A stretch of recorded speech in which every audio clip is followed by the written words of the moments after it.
안녕하세요. 삼성자산운용 이희건입니다. 오늘은 11월 채권시장 전망에 대해 알아볼 텐데요. 먼저 미국 채권시장부터 살펴볼까요? 최근 금리가 하락한 원인은 연준이 금리 인상 속도를 조절하지 않을까 하는 기대 때문입니다. 10월 들어 이를 뒷받침할 만한 이슈들이 나타났는데요. 발리 총재와 블라드 총재는 인상 속도 조절에 대한 가능성을 제기했고, 인플레이션을 지속적으로 경고해온 서머스 또한 충분히 금리가 인상됐음을 인정했습니다. 더불어 주택가격의 상승세가 꺾이며 빠르게 둔화하는 모습입니다. 또한 단기 금융시장의 불안도 연준의 긴축 속도 조절에 대한 기대를 자극하는 이유입니다.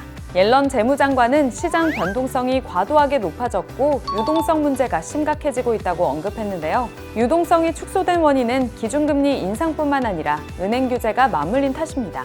은행권에서는 작년에 팬데믹과 관련된 규제 완화가 종료되고 올해 예금 축소까지 맞물리면서 하반기에만 국채 약 800억 달러를 매각했는데요. 재무부에서도 채권 수급과 관련된 규제들의 완화를 고려하고 있다고 언급하는 등 문제를 인지하고 있는 모습입니다. 관련 규제가 완화되면 연준의 긴축 속에서도 채권 시장은 안정될 것으로 전망합니다. 한편 연준의 긴축 속도 조절에 대한 기대가 불거지면서 금리가 반락하며 금융 불안은 잠시 잠잠해졌지만 기대 인플레이션은 다시 반등 중인데요. 또한 산업 생산, 소매 판매 등 실물 지표들은 여전히 견조한 모습을 보이고 있습니다.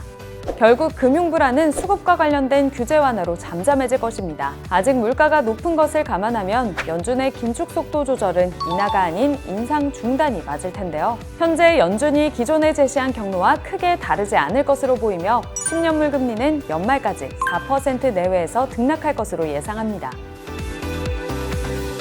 11월 금융통화위원회에서 기준금리가 0.5%포인트 추가 인상될 가능성이 높은데요. 11월 FOMC에서 또 한 번 0.75%포인트 추가 인상이 예상되는 점, 최근 수입 물가가 3개월 만에 반등했다는 점 때문입니다. 0.5%포인트 인상 후에는 인상 사이클 후반에 접어들 것으로 보입니다.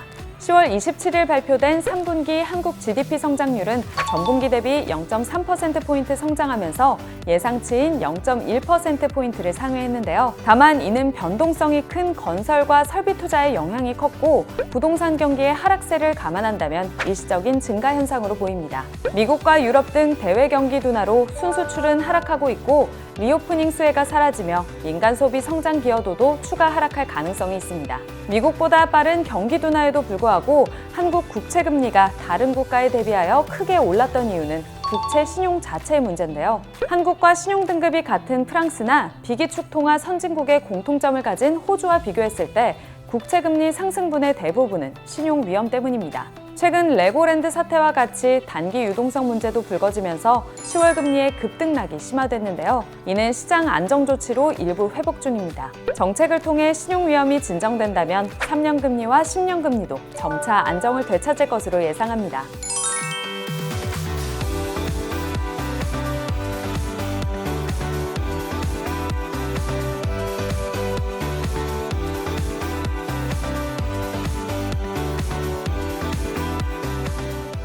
지금까지 11월 채권시장 전망을 알아봤는데요. 그럼 구독과 좋아요, 알림 설정 눌러주시고 우리는 다음 달에 또 만나요.